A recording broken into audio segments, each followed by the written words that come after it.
오늘 우리는 객관적 사실에만 집중해보려 합니다. 전두환 정권 시기 정책과 성과들, 그것이 어떤 의미를 지니고 또 어떤 한계를 가졌는지 이야기해보겠습니다. 1980년대 우리나라는 커다란 격변을 겪고 있었습니다. 혼란의 와중에서도 국가를 안정시키고 경제를 성장시키기 위한 여러 정책들이 추진되었죠. 전두환을 떠올리면 사람마다 평가가 다를 수 있습니다. 하지만 분명히 그 시기에 나라와 국민의 삶을 바꿔놓은 성과들도 존재했습니다. 오늘은 그 부분에 주목해 당시의 정책과 그 의미를 함께 살펴보겠습니다.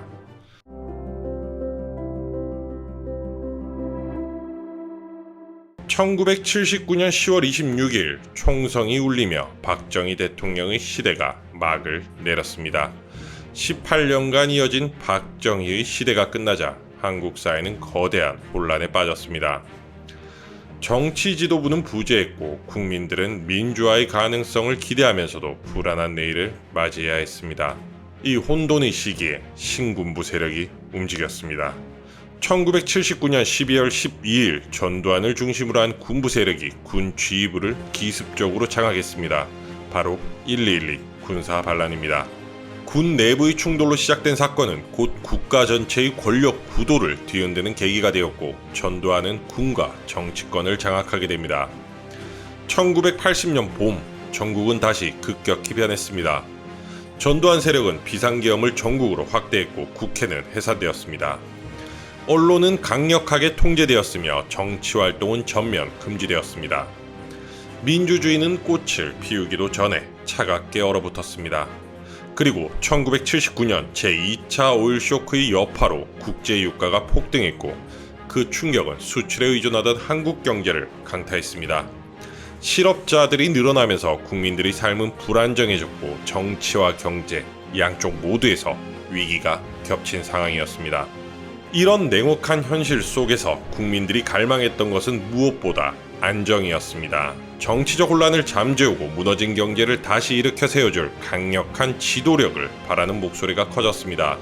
전두환 정권은 바로 이 욕구를 파고들었습니다. 군사력으로 권력을 장악했지만 단순한 통제로는 정당성을 확보할 수 없었습니다. 그래서 그들은 경제 회복과 사회 제도를 통한 성과를 보여주려 했습니다. 우리가 억압적일지라도 적어도 나라를 안정시키고 국민의 삶을 개선한다는 메시지를 만들어내는 것이 필요했던 것입니다. 따라서 전두환 정권의 정책과 성과를 이해하기 위해서는 반드시 이러한 배경을 고려해야 합니다. 민주주의가 억압된 어두운 현실 속에서 국가의 위기를 돌파해야 했던 시대적 요구 속에서 추진된 결과물이었다는 점입니다. 1980년 한국 경제는 건국 이후 최악의 위기를 맞이하고 있었습니다. 실질 경제 성장률 마이너스 1.7%, 소비자 물가 상승률 28.7%, 실업률 5.2%, 무역 수지 48억 달러 적자. 국민들은 장바구니 물가와 일자리 걱정에 시달렸고 기업들은 연쇄 부도의 위협 속에 하루하루를 버텨내고 있었습니다.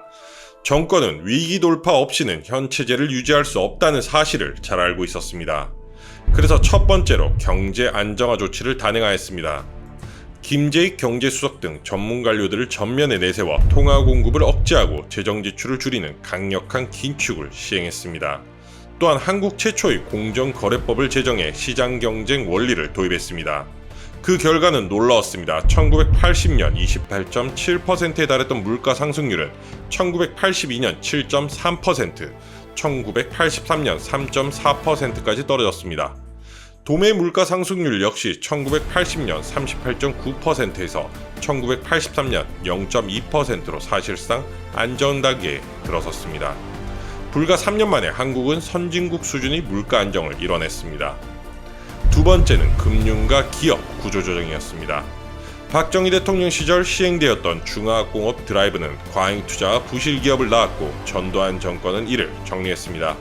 1982년부터 은행 주도의 구조조정을 실시해 생산성이 낮은 기업은 퇴출시키고 경쟁력 있는 기업에 자금을 집중했습니다. 또한 1960년대 이후 국가가 장악하고 있던 은행을 민간에 돌려주는 민영화도 시행하였습니다. 산업별 지원법 7개를 폐지하고 기업이 시장 경쟁 속에서 자생력을 키우도록 유도했습니다.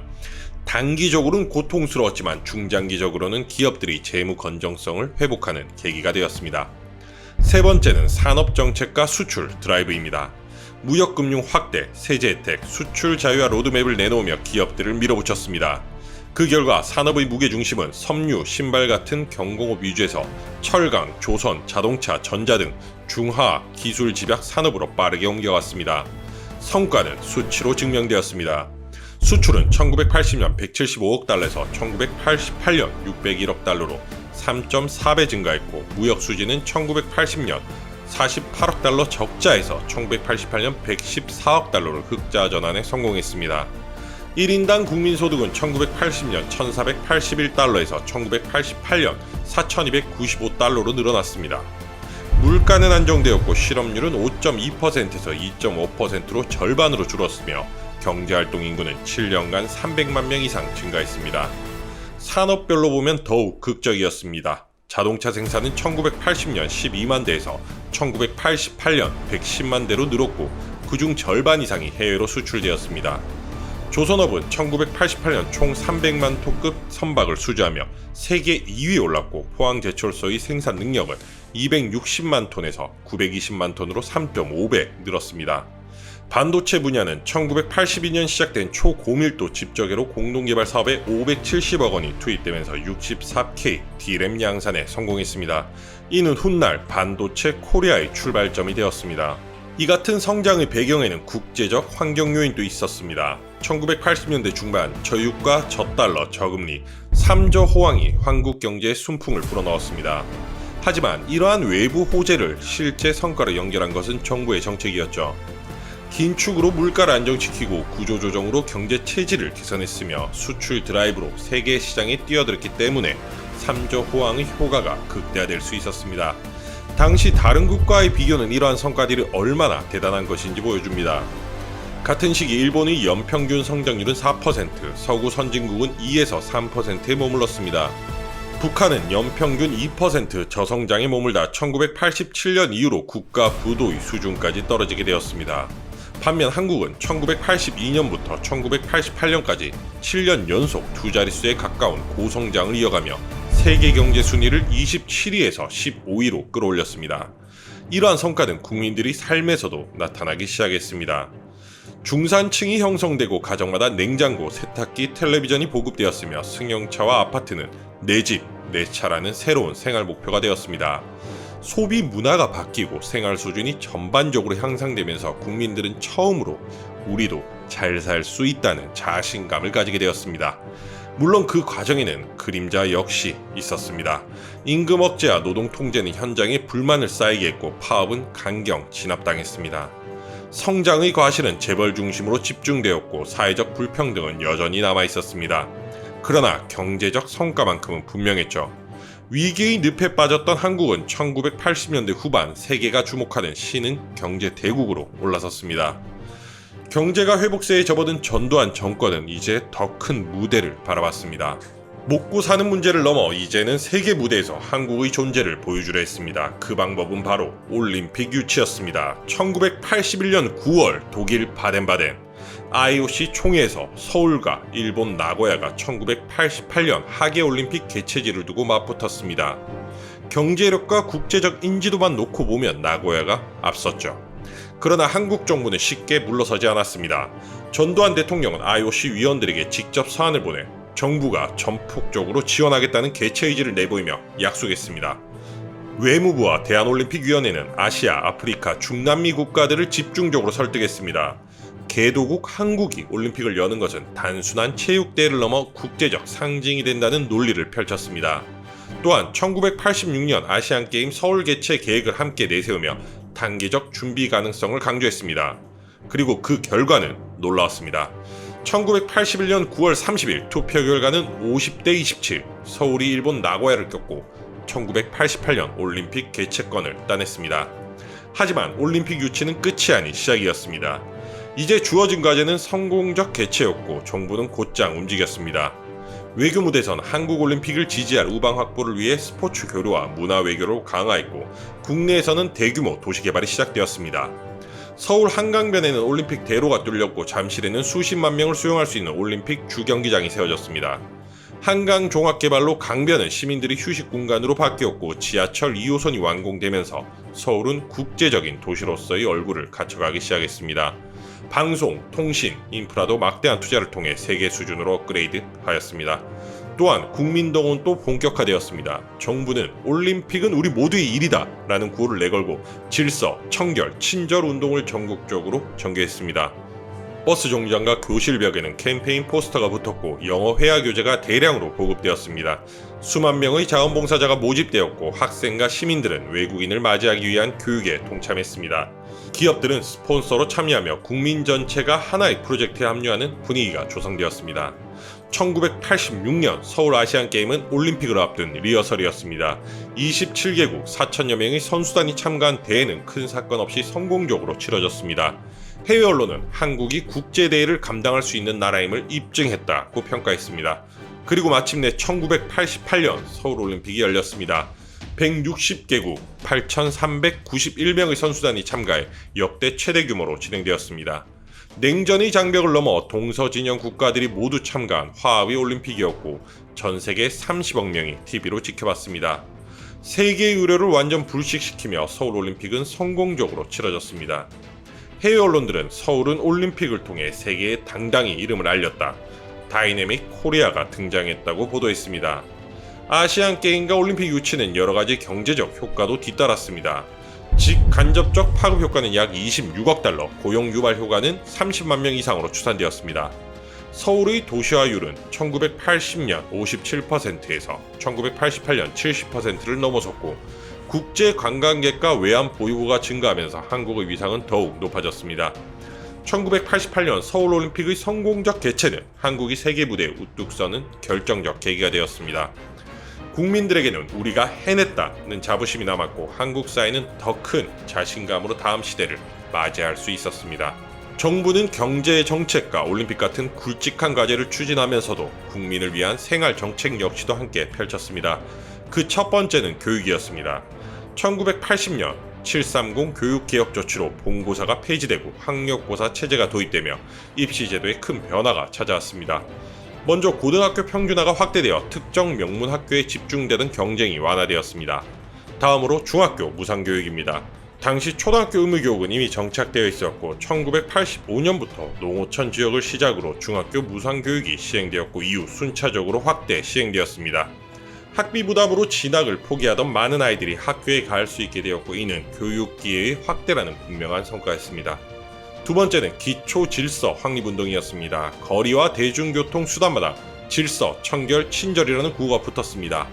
버스 안에서는 노약자에게 자리를 양보합시다라는 안내방송이 울려 퍼졌고 거리에선 쓰레기 투기 금지와 교통질서 준수 캠페인이 이어졌습니다.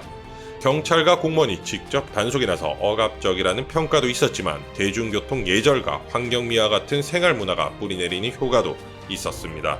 세 번째는 농촌과 서민생활 안정정책이었습니다. 1970년대 새마을운동이 정신적 구호 중심이었다면 1980년대는 더 구체적인 인프라 확충으로 이어졌습니다. 농어촌 마을에 전기가 들어오고 상수도와 포장도로가 보급되었습니다. 농민들의 부담을 덜어주기 위해 정부는 쌀과 곡물을 매입하며 가격을 안정시켰고 도시에서는 주택 부족 문제를 해결하기 위해 200만 호 건설 계획을 세웠습니다. 서울과 수도권, 지방 대도시의 대규모 아파트 단지가 들어서며 서민들의 내 집 마련 꿈이 조금씩 현실이 되었습니다.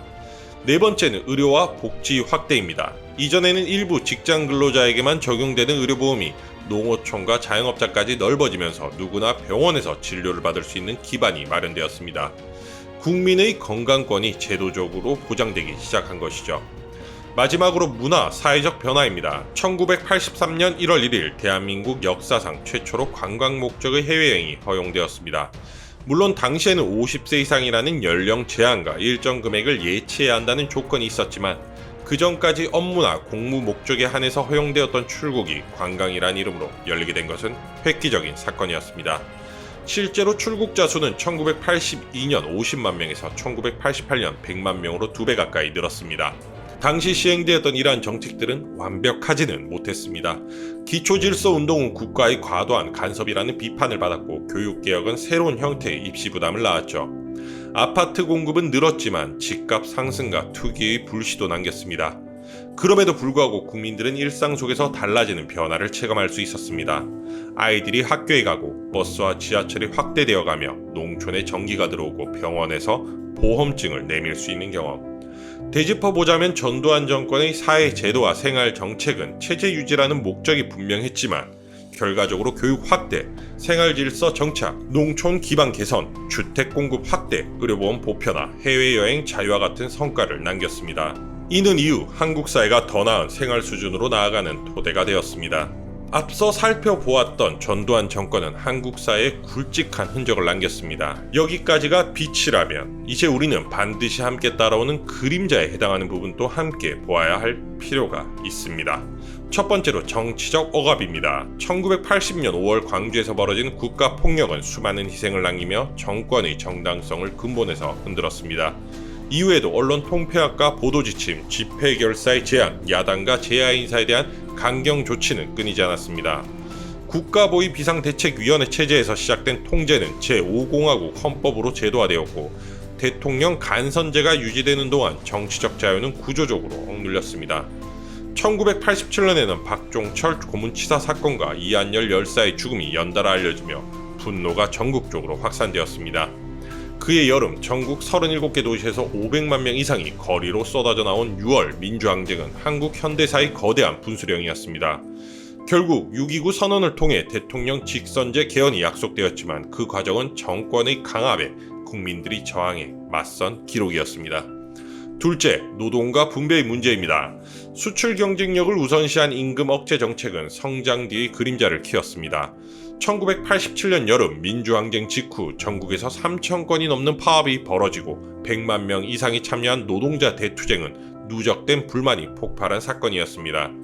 같은 해 제정된 최저임금법은 늦었지만 반드시 필요했던 제도였고 이는 한국 사회가 얼마나 불균형하게 성장해야 하는지를 상징적으로 보여주었습니다. 경제 성장의 과실은 대기업과 재벌 중심으로 집중되었고 중소기업, 하청 노동자, 여성과 비정규직 노동자에게 돌아간 몫은 제한적이었습니다. 산업 현장에서는 장시간 노동과 안전사고가 반복되었고 파업에 대한 강경 진압은 불신을 깊게 만들었습니다. 셋째, 사회 정책의 한계와 역설입니다.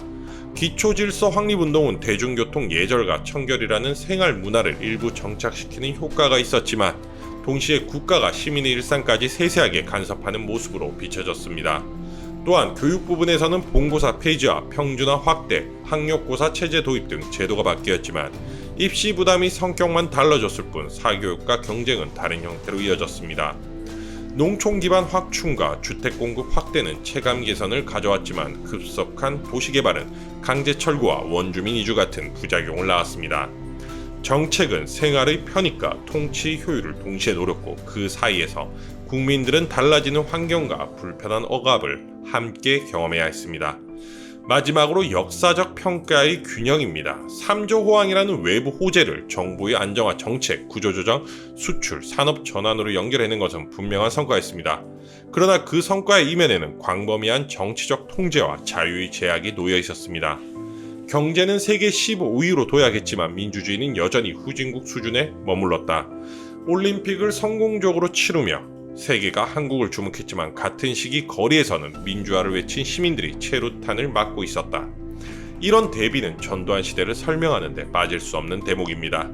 정리해보자면 전두환 시대는 한국 현대사에서 빛과 그림자가 가장 극명하게 교차한 시기였습니다. 국민들은 발전의 성과를 체감했지만 동시에 자유와 권리를 억압당했습니다. 그래서 오늘날의 평가는 단순한 미화도 전면적 부정도 될 수 없습니다. 경제, 국제, 사회 분야의 성과는 사실로 인정하되 그것이 어떤 대가 위에 세워졌는지를 함께 말해야 합니다. 성과를 기억하되 대가를 지우지 않는 것. 이것이 역사를 균형 있게 바라보는 첫걸음일 겁니다. 그리고 그 균형 잡힌 시각이 오늘 우리가 누리는 민주주의와 경제적 토대가 어떻게 만들어졌는지 더 깊이 이해하게 해줍니다. 전두환 시대는 성과와 억압이 공존했던 시기였습니다. 경제 성장과 국제적 위상 그리고 생활의 변화 속에서도 민주주의의 대가는 무서웠죠. 그렇다면 여러분은 이 시기를 어떻게 기억해야 한다고 생각하시나요? 이런 질문을 남기며 이상 멀리서 더 멀리서 역사 이야기를 전하는 전지적 역사 시점이었습니다. 여러분의 구독과 좋아요는 앞으로도 올바른 역사 이야기를 전달하는 데 큰 힘이 됩니다. 감사합니다.